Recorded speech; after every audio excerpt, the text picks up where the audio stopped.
Yeah, yeah. Does anyone that you interviewed, anyone their, I guess, experiences, like, really stand out for you? Like, "Whoa, I can't believe that happened to you?" Gosh, there's been so many moments. For me, though, like, my first interview I did, she was the epitome of, like, what I never was in the organization. Like, her husband was an elder, and they were pioneers and, like, kinda, like, higher ups in the organization, and in, like, your head, those are the people that would never leave and never stray from it, and there's like, I was technically kind of spiritually weak as they would view me, and it's like seeing someone like her who went from, like, the epitome of being, like, the ultimate Jehovah's Witness, the most spiritual, at this level that they claim would never, like, leave this organization. To have someone like that wake up and walk away, it was, like, eye-opening. Like, okay, yeah, so literally anyone can, like, one thing can click in their brain, and then it's like a snowball of them getting out and them realizing they're in a cult and they're being controlled by a group of men.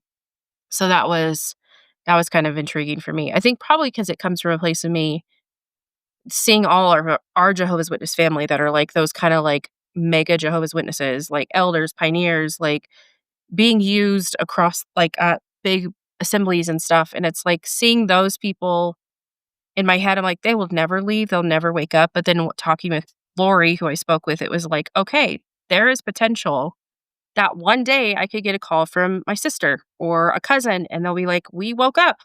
We left,' and it would be amazing." I would be so excited to have, like, family joining us on the right side of things. Yeah, so that I guess that hasn't happened for you in terms of no one from your kingdom hall has reached out and been like, "Yeah, I left too. Let's reconnect," or whatnot. No, we've had, like, a few that were, like, acquaintances from, like, surrounding areas who have reached out to us since we left and who have also woken up, but no one, like, we were ever, like, super close to, and, like, I mean, we knew of them, we know, like, maybe their family name or whatever, but, it has been nice to have those people, like, reach out to me, and it's like they're like, "We know you guys left, and now we know why you left," and it's like, "Yeah, we were not the crazy ones that I'm sure everyone was saying we were." So, it's been pretty cool. I can't wait. I think one day it will happen. Like, somebody who we're very close with, I'm hoping will reach out to us and be like, "Okay, first of all, sorry for shunning you all this time. Second of all, we've joined you in this world." So Yeah, how do you feel now when you walk past or have you been approached by a Jehovah's Witness at all since you've left? no, so because we're so, like, well known in the area, people see us and know, like, our home is on a do not call list in their, like, records. So we've had Jehovah's Witnesses working our street, and they skip over us. It was kind of funny, like, it was probably 6 months after we left. My husband was out talking with our neighbor. He was, like, an older gentleman, and they were so awkward trying to talk to our neighbor and, like, completely ignore my husband, and our neighbor, we had kind of filled him in on everything that had happened, and he was like, "That was weird." It's like, "Yeah, it's very weird." So, no, they haven't spoken to me. Maybe if I was in a different city or something, but no, I see them all the time at, like, Target and Walmart, and they ignore me, but they'll, like, look my direction and be like, "Oh my gosh, there's the crazy evil apostate woman, we have to avoid her."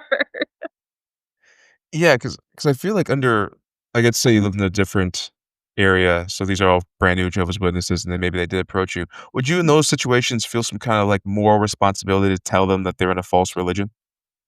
I think I would, and I feel like Um, I would do it in, like, a very kind, loving way. Because what they have been fed is that people who leave who are called apostates, which is what they call me and my husband, because we actively speak out, like, online and stuff about their organization, they say that we're deranged and crazy and, like, off our rockers. So, like, for me, it would be this way of proving that part wrong, so I'd be very kind, I would be very loving, very gentle, but I would also probably throw in some little, like, you just need to be aware of something, and I don't know what it would be.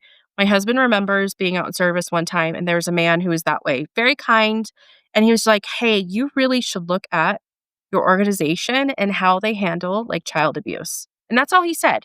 He's like, "Have a great day. I'm not interested, but I just wanted to tell you that." And that was, like, he said now looking back, that was something that kind of, like, stuck with him for a long time because the way he was very nice, but, like, he was, like, why would I need to look up that? Like, we're not the Catholics, we don't handle this wrong. Lo and behold, we do. The Jehovah's Witnesses do, but I think I would be more than happy to have that conversation with a Jehovah's Witness to hopefully get their brain thinking. Yeah, because it's so interesting to me 'cause I remember I was interviewing, I think you know her, I think you probably interviewed her as well, Bethany from Stop the Shunning. Yeah, yeah. Yeah, she's fantastic. She was telling me how she was approached by a group of Jehovah's Witnesses, or maybe she saw them at a grocery store and one of them needed help with something, so she went out of her way to help that person, and then she said, "An apostate just helped you. Have a good day," and she left because the view of apostates from Jehovah's Witnesses are like, "These people don't know anything." Like, Mhm, they view as if you guys can't even, like, work a a vending machine. This is how the low yeah, tier of IQ. mhm. Is Yeah, that they view I mean, is that you it's I feel like they view you as, like there's an example in the Bible of, like, when there were demons and they threw them into the swine, and, like, the swine all just jumped off a cliff. Like, they view Yeah. apostates as these, like, basically non-human, filled with just demons, and, like, can't even put a sentence together, and are just, like, out there, like, crazy on the streets, and it's like, yeah, no, that's the farthest thing from the truth. Majority of these people who leave are very intelligent people who had the, like, guts to just do some research, and that's why I love the, like, YouTube world because you have all these, like, very well-spoken Jehovah's Witnesses out there, like, not just spewing, like, crazy conspiracies, they're just talking about doctrines that can be proven wrong by a little bit of research. Yeah, and I guess what's your current worldview now? So, I just it's been a since we've left, it's been a journey, I like to call it a journey.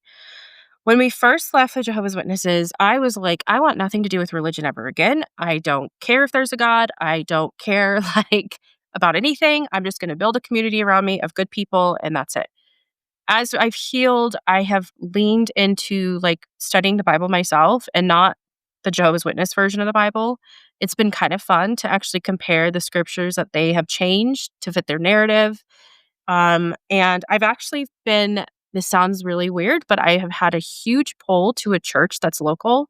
I have yet to go, but the people that go there, I've some of the friends I have made leaving in, like, a mom's group I'm in are actually members there. It's like a non-denominational church, but it's like, I don't know, I have a pull again back to I don't know if I'd ever be, like, a major churchgoer again, like, every Sunday I'm going, but there's just something that I'm like, I still have that feel of, like, I wanna know the real God, not the God I was taught, because the Jehovah's Witness God is not the right one, and I think all people that I've encountered are some of the kindest, most amazing humans. I've loved meeting people on the outside and just seeing what I was told to be a lie. So they tell you, like, everybody kinda how I was just talking about, like, apostates are these crazy, evil, deranged people. They sort of claim the thing for anybody on the outside. Like, they're not good people. They all live very horrible lives. They have drug problems, and they are not faithful in marriages and all this crazy stuff, and it's like, you get to know people and you're like, "Oh my gosh, you're just an amazing, wonderful person." I've met some wonderful women who come from all different backgrounds, have all different beliefs, and they're just all good people. So it has been refreshing, to say the least, to actually, like, get to be in the real world and just experience the kindness that is, like, humankind. That's awesome to hear 'cause I applaud you for not turning your back on God, that's despite the fact that you were put in a position to where religion seemed very, very, very unattractive to you because of the Jehovah's Witness upbringing. So, applause for you for continuing, that journey, and I hope I look forward to seeing where it brings you. Uh, I but do.